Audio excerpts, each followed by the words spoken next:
lights, camera, action. Upstate music mode.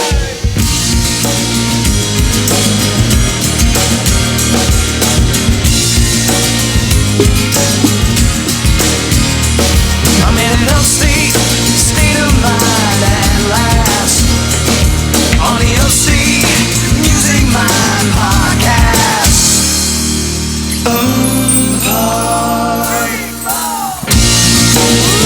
Yeah. Welcome back. Yes! This episode brought to you by Windscreens Incorporated. Welcome back to the Upstate Music Mind podcast. It's season 5, episode 14. And today we're doing a sole feature on one of the more exciting new venues to come to town in quite a while, Trueline. Trueline music venue debut. First show is going to be in 2025, but they're breaking ground. I've already been on a tour of the facility, but we actually talked to one of the people who works there already, Sam Blumin, chief of staff, and we are so excited about Trueline coming to Greenville. Absolutely, it's going to have a lot of great new twists that I don't want to reveal until the interview, but we'll discuss that with Sam. I did a call earlier with him, so we're going to kind of plug and play that interview for everybody. But yeah, I think maybe we should just go ahead and not hesitate, kind of jump into that interview, and then me and you can discuss a little bit of Trueline afterwards. Let's do it. Welcome back to the Upstate Music Mind podcast. Today, folks, we are thrilled to be joined with Mr. Sam Blumin, and he is with Trueline of Greenville, an exciting new venue that's coming to the area, nothing like it before, and it's going to be coming around the corner here sometime soon. But Sam, welcome to the show. Thank you. Thanks so much. I'm happy to be here. Yes, man, and I appreciate your time. I know Dr. Lovebeats, my co-host, helped set this up, so shout out to him. By the way, how did you meet him? We met through the project. We've been meeting hundreds of people through the Trueline project. Actually, we bring people together from all different walks of life, but I think we met at one of our networking events called West End Social that we've been co-hosting every 2 months. So, oh, cool. Yeah, that's case in point that we're meeting really cool, great people. Well, I'll tell you what, man, he's been a pleasure to have on my show. Well, not my show, it's our show, but I started it like 3 years ago, and my original co-host was a good friend of mine, former bandmate of mine, and we used to play in the area, and you know, Dr. Lovebeats did the same thing, so we've always known each other. He's one of the most likable guys I've ever met, so yeah, he's great. I'm glad he helped set this interview up. But anyway, so speaking of Trueline, and also speaking of back in the day, I wanted to kind of tie some of these things together, because Trueline's offering a unique twist on a venue in that it incorporates a couple different elements, and I don't want to steal your thunder here, but I know we kind of briefly touched on it we'll call it the pre-show interview. How about that? Perfect. But yeah, let's get into Trueline and what it's offering, and the kind of different levels and stuff that we were kind of discussing before. Tell the folks what it's all about. Totally. So Trueline is the vision of Mike Grozier, who's the co-founder of House of Blues and executive vice president clubs and theaters of Live Nation after that. So he's been doing this for a long time, and I'm really close to him, very fortunate to see how this project's been unveiling. But it's been in the works for about 4 or 5 years now in the West End of Greenville. Essentially, Greenville was selected due to the amount of artists that just don't have space to play, a room to play in this city. Artists that play Charlotte and Atlanta. There's about over 600 acts just under Live Nation that drive by on I-85 and just don't have a room to play, especially ones of just any genre, honestly. So that's how Greenville was selected. And what we're building here, hopefully slated open in about a year, is a entertainment complex. We have our large music hall will hold about 1,700 capacity total, with 1,400 standing on the floor and 300 seated above on a mezzanine. Nice reclining seats. And we can also do seated shows. We can also do private events and corporate events and events of all shapes and sizes. But for this conversation, you know, full capacity would mean standing. And then on the second floor, really excited to tell everyone that we have our second small room, 400 capacity space, will be called a handlebar. Many years ago, that was essentially spearheaded the music scene back in the day with the original owner, John Jeter. And the reason why we're calling it that is basically to pay homage to him, to John, and everything that he's built, and kind of harken back to the local scene and basically refuel that and catalyze that growth here. Well, and I got to tell you, that warms the hearts of a lot of us locals, and especially us local musicians. That really means a lot, because a lot of us have fond memories of the old Handlebar. That was the place to be, the place to play. Yeah. Birth, in a sense, here, and to pay homage to that. Yeah, we're really excited about it. So we'll be hosting smaller shows in there, local artists, regional acts, in-house kind of programmed nights where we're creating content, whether it be unique DJ nights or things like that. That's a space for us to play with and then grow acts and artists into, whether it's our larger room or larger rooms in the region and the city. The owner, you said, was the founder of House of Blues and has been these other great venues in the kind of region of the Southeast. So this is going to be the real deal, folks. And if you haven't seen their website, go ahead and check them out, because I was perusing it earlier, and it's got some of the details that me and Sam have been discussing here. But yeah, the one thing I also wanted to ask you about, Sam, was I noticed when I was on the website, which is truelinegvl.com, correct?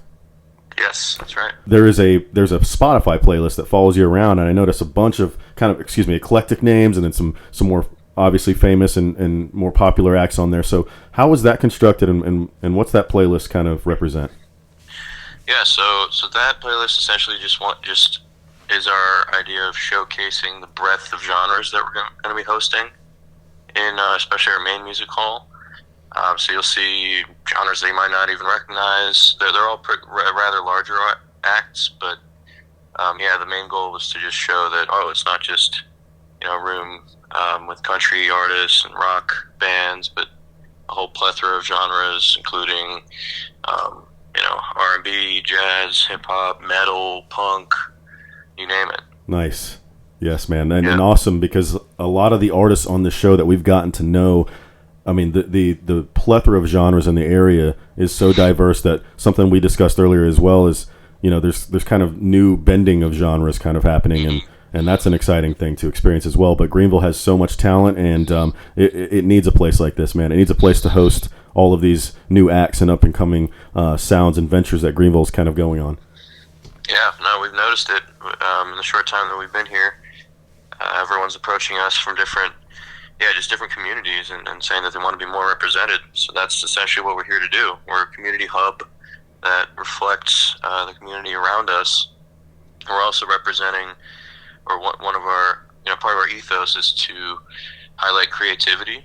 So in every sense of the word, whether it's for the artists that play musically, whether it's for our visual artists that are painting murals and art installations in the building, which we have a huge plan for, or it's the guests and the staff, just all parties involved. We really are here to highlight that everyone can be creative. I love it, man. I absolutely love it. And, maybe in the future, I just kind of had an idea. Maybe we'll do like a live broadcast for the Upstate Music Mine and have, UMMPod Nation in person kind of be there for a live broadcast, and we can do something with Trueline out there. That'd be fun. Totally, yeah, we should. No, we're not averse to any fun ideas. And one thing I'll say is, especially Mike Grozier and our team as well, we're here to try new things, and we're not afraid to do things the non-traditional way. That's great, man. Yeah. Yeah, it's refreshing to hear, and it's kind of adapting with the times, and I really love the concept, man. I love the logo. I love everything about it. So we're excited on our end. You said the projected date is potentially early part of 2025, maybe? Yes, so in about a year, currently the projection's end of Q1 2025. We ideally want to get in there or open and hosting shows for that spring season. So what that means, we'll probably begin booking about this fall 2024 for next spring. As people in the industry know, Q2 and Q4 are our peak seasons for indoor clubs and theaters typically. But honestly, Greenville's been quite a surprise to us with how much traffic it gets, even on the off months, or the seemingly off months, like January, February, and then the hot July, August months. So far, we've been really pleasantly surprised with just how vibrant the city is, and for a town that's not on the coast or a lake, it gets a ton of tourism. Yes, So and I'm sorry. Go ahead. no, just saying that we're just very bullish on the concept, especially in the West End. There's actually about $1 billion in development surrounding our current site in the West End. So it just shows how fast the city's expanding, and the future is here. We're really excited to be literally in the epicenter of it.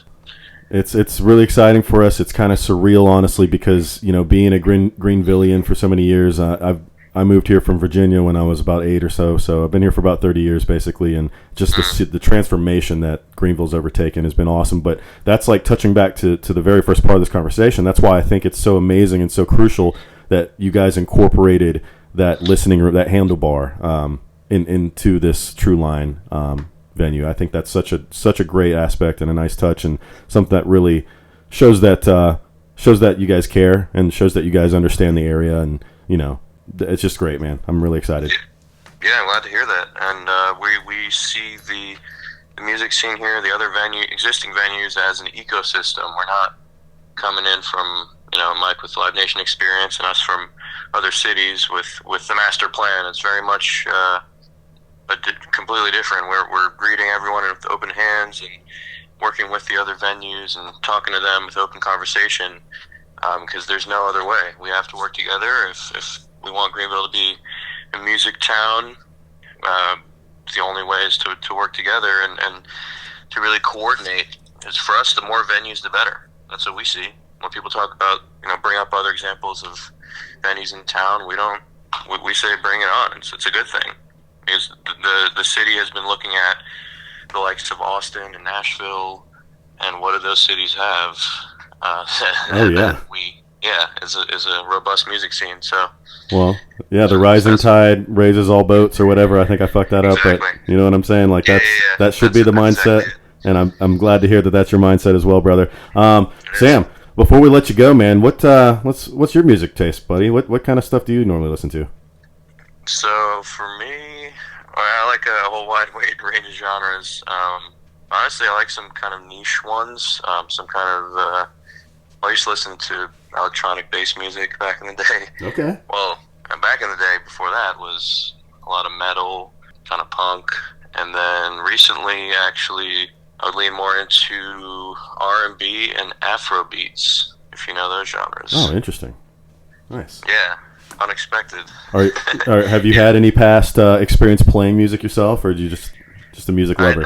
I dabbled when I was younger, mainly just a music lover, but I played, when I was much younger, in high school, I kind of taught myself guitar a little bit, and early childhood, played a little piano and percussion and band in school, so I dabbled here and there, but mostly just a lover and supporter of the arts in general. Also have a little bit of fine art experience, so okay, great. That's what I love about what we're building here, is that we're not just solely focused on music. It's about the arts overall.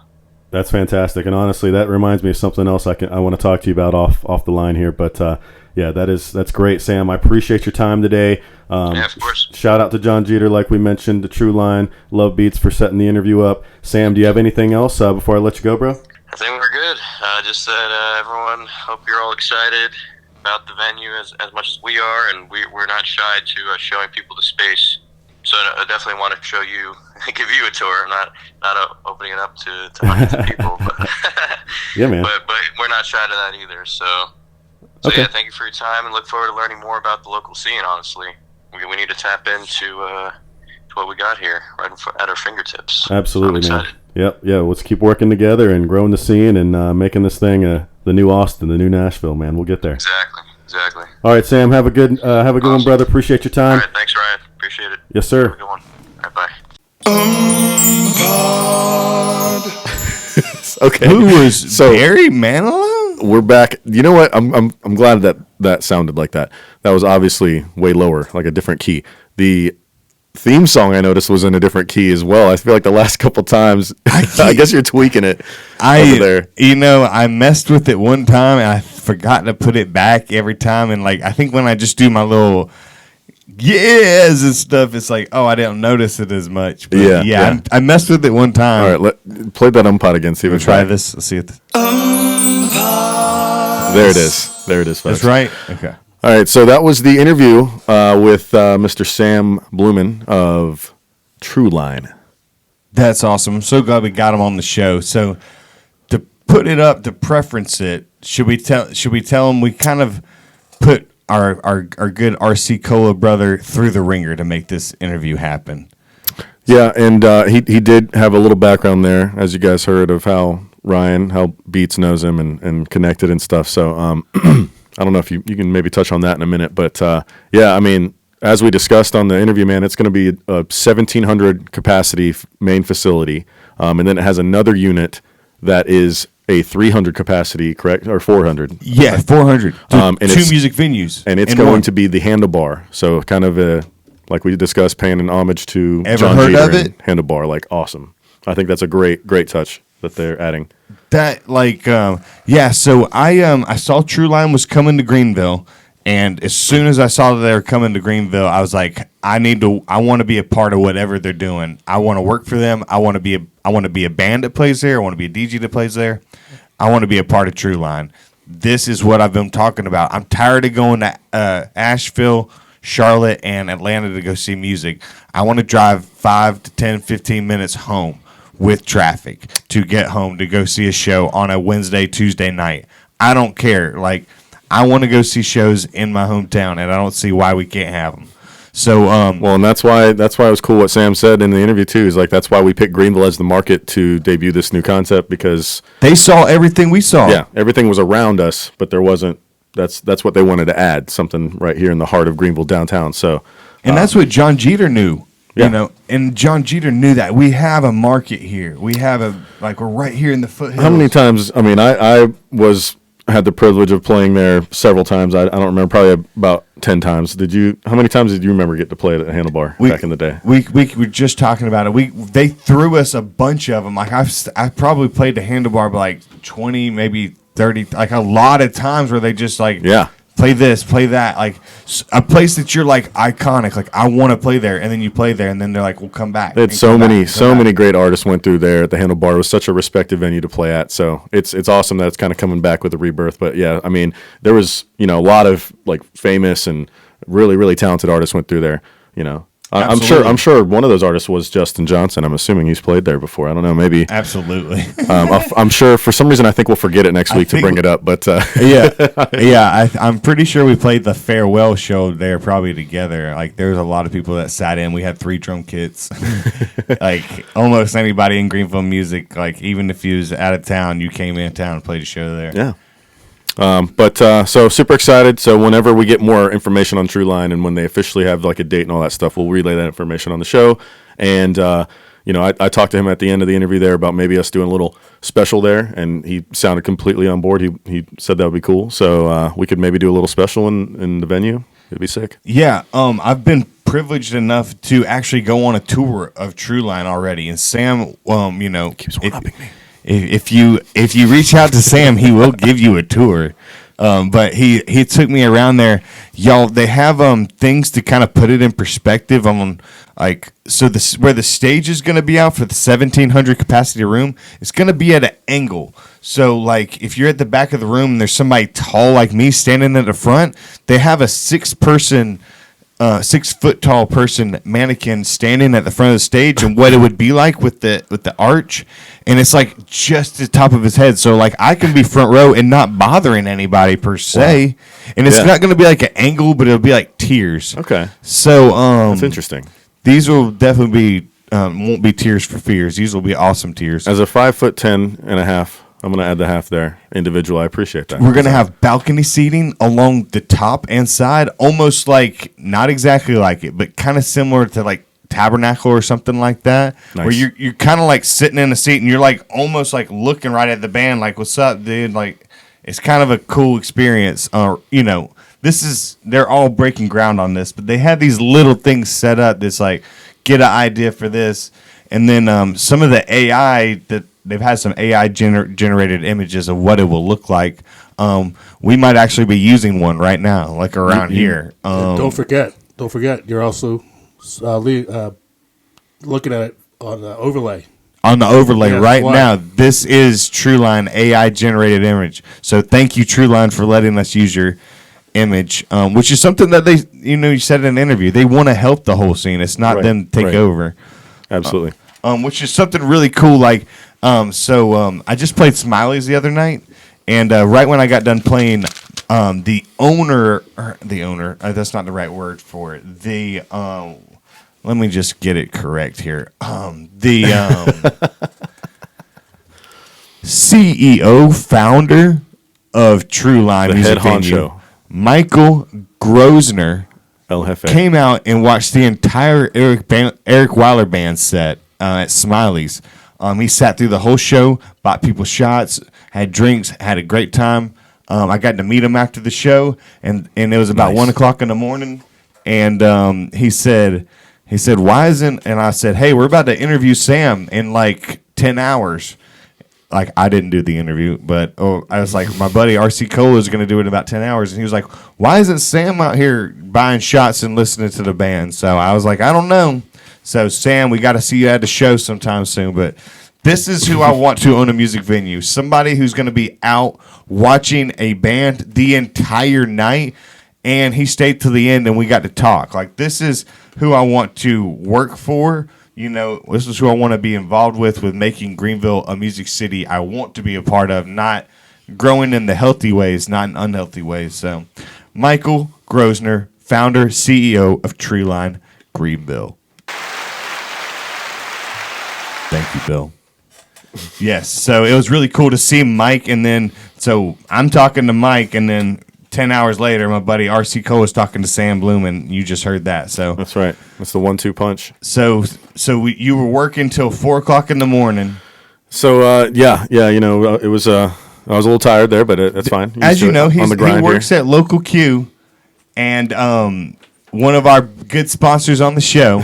So as a bartender, they got to work late, man. And you know what? When you shut down the bar, it's not just, okay, we'll just lock the door and walk out. Like, it's 2:01, that's it. Like, no, you got to shut that thing down. You got to get it ready for everybody the next day. So this buddy, That's right. my buddy, like, even he doesn't get to bed till 4 a.m. sometimes. It's all good. We do it for you, UMMPod Nation. UMMPod Nation. We're here for man. you. And he got up because Sam's like, when you're a busy person and part of big things, you have schedules. So Sam was only able to do it at a certain hour. Ryan said, you know what? No problem. I'll take one for the team. Minimal sleep. Get the interview for you, UMMPod Nation. So give it up for my brother Ryan Stearns, ladies and gentlemen. Oh, please. Thank you. Please. It was nothing. I do it for all you out there, UMMPod Nation, and for my homies right here, of course. But thank you. So, yeah, man, I think it's time. Is it that time? I believe so. I don't know. Are they ready for it? I think they know what's coming. All right. Well, let's go ahead and give it to him. Thanks, Matt Crisp. This day in music. Yeah, Matt Crisp of Anna Lee Band, y'all. Check him out. Here's the sound effect of papers. We only have to say, News story. ASR. That's kind of a not premonition. What the fuck am I looking for? Foreshadowing. All right. Today, April 16th. And on this day, let's take a look at some positivity. Let's do this. We're we always gotta stop. positive. Yeah, you're right. Prince had his first #1 hit in the UK, because this is a UK website, as we've discovered. With The Most Beautiful Girl in the World, it was his first release since changing his stage name to an unpronounceable symbol. And that was his first #1? Is that what it said? Since he changed his name. First release since changing his name, but his first UK #1. UK #1. Wow, okay. And you know what? He had a big following in UK. He did Wembley Stadium. I think he played there for like a month straight. And it's like a really big deal. He had this cool like booklet, but if you know, Wembley's huge. Nobody plays there like for a month straight. So he kind of seriously. he has a big UK following. I can see him doing that around that time too. So that's pretty awesome. Here's something light. Love Beats gets a concussion live on the air. So on this day, April 16th in 1993, 31 years ago, David Lee Roth was arrested in New York, Washington Square Park for allegedly buying a $10 bag of marijuana, a dime bag, if you will. That's nothing. He got arrested for a dime bag. David Lee Roth. David Lee Roth. Funny thing about that is one of my old producers was working with Busy Bone. I've told the story a couple times, so just really quick. But David Lee Roth was the guitarist. They were going to get on it, but he said, no, I got a local guy, and he let me do it. So I technically recorded the part for Busy Bone on his album, but then, unfortunately, him and the producer kind of parted ways. So I never made it on the actual album, but it was cool. It was a cool experience. All right, so how is that connected to David Lee Roth again? Because Busy Bone was like, I'm gonna hit up somebody like David Lee Roth to play this guitar part. Oh, and he's like, no, he's like, I got somebody else over here. He's probably gonna be a little cheaper. got picked AKA over. for fucking free. Of course, I did it for free. Awesome. Yeah, it's like, nah, I'm gonna go with him instead of David Lee Roth. So David Roth might throw like a baton at your face one day and be like, dude, I lost the gig. Oh, here's something. Oh, sweet. This is weird. All right, cool. This is interesting, and it applies to us. Okay. Is it strange? Pretty much it does. On April 16th, on this day in 1972, so a little further back, Pink Floyd appeared at the Township Auditorium in Columbia, South Carolina. That is cool. That's what I'm talking A typical about. set list on the Dark Side of the Moon tour was the Dark Side of the Moon entire album.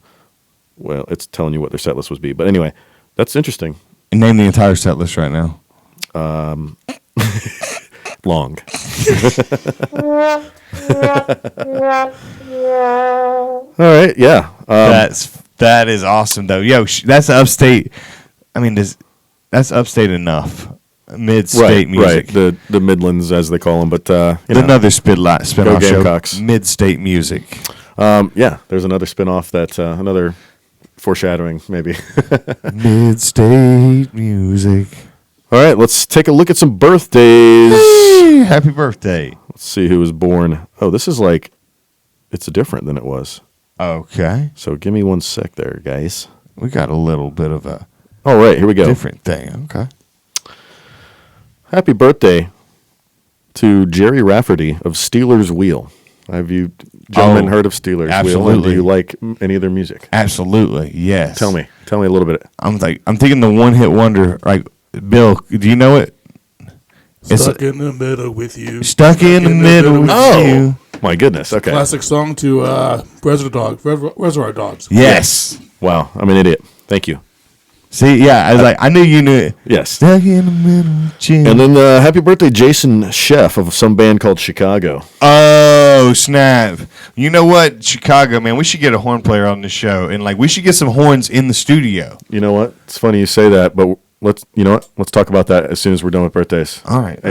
And then we'll talk about our ensembles. I love Chicago. So shout out to Jeff Sheff, who not going down what everyone told you to do, just making food. You said, no, I'm going to be a musician instead. So shout out to you. Also, shout out to and happy birthday to Dave Pirner. Hope I pronounced that right, of Soul Asylum. Soul Asylum. All right, we have 3 in a row that are just one name people. They're so famous. These, you just need to know the one name. Gabrielle, happy birthday. Whoever that is. Happy birthday, Selena. We're familiar with Selena. Absolutely, see. And also, Akon. Akon and cheesy. Akon and older cheesy. Bacon and grilled cheesy. Oh, that's what it is. Lastly is Mr. Chance the Rapper. Oh, I do like Chance. I do like Chance the Rapper, dude. Yeah! All right. Well, I think Matt Crisp. Is that it? I think that we did it, y'all. That is. This day in music. All right. Well, another touch back to what we were just saying about wanting to get a horn player on the show. Also referring to our ensembles here. Like mine is, of course, promoting the man here in the flesh, but Future drummer. The red and white reverse concept here. Bam, Little Stranger.